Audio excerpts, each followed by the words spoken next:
Lorsque Thierry Dargoubet est venu avec Toucan me parler de ce projet, il m'a paru comme une évidence.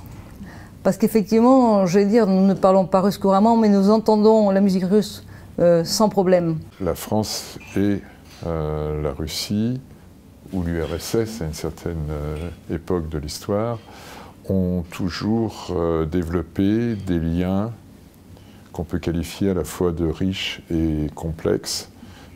Si on prend 2 siècles de musique, le dialogue n'a cessé d'exister, soit parce que la France a été une terre d'accueil importante pour des artistes russes, on cite bien sûr toujours Stravinsky comme tête de proue de ces échanges, soit aussi parce que les compositeurs français, on peut citer même Debussy en exemple, ont toujours vu leur musique diffusée en Russie.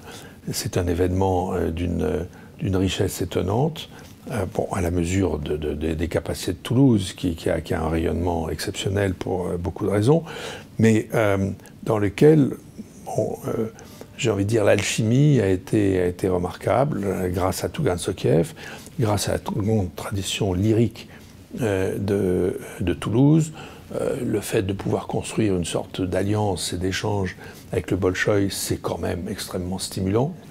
Dans le rendez-vous proposé, il y avait bien sûr de la musique, mais il y avait eu très vite aussi des opportunités de transversalité.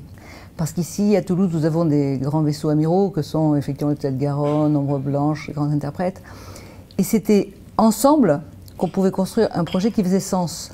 La diversité que permet Toulouse, la dimension littéraire, universitaire, qui fait qu'il y a une base très forte, avec les conférences qui sont organisées en parallèle, la dimension pédagogique en direction des enfants, ça a aussi entraîné aussi la jeune génération, si vous voulez.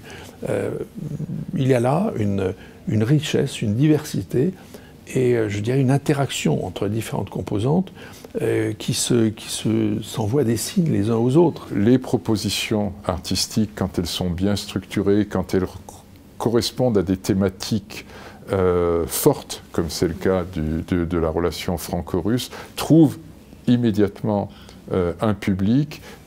Trouvant un public, trouvent également des conditions économiques de leur développement et peuvent être conduites à moyen terme à un réel épanouissement. Il s'est passé quelque chose dès la première édition de l'an dernier. Quand on a vécu cette première édition et qu'on a vu l'engouement indiscutable qu'ont eu certains rendez-vous et les publics de plus en plus nombreux qui nous renouvelaient leur intérêt et l'attente d'une édition suivante, et bien voilà. L'édition suivante, elle arrive, c'est la 2e.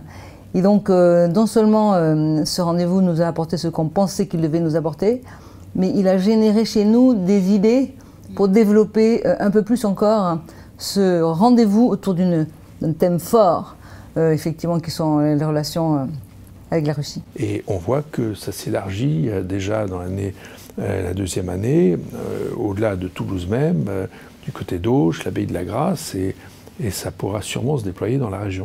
Et je pressens au-delà des musicales franco-russes que le territoire culturel et artistique toulousain, aussi bien l'Opéra Capitole que l'orchestre du même nom, mais également ce qui peut se passer au niveau des arts plastiques, au niveau du cinéma avec la Cinémathèque, je pressens l'émergence d'un écosystème qui va trouver une place spécifique et que cette place spécifique soit reconnue progressivement au niveau international et qui, à partir de là, aura son identité propre et a déjà son identité propre par rapport à Paris.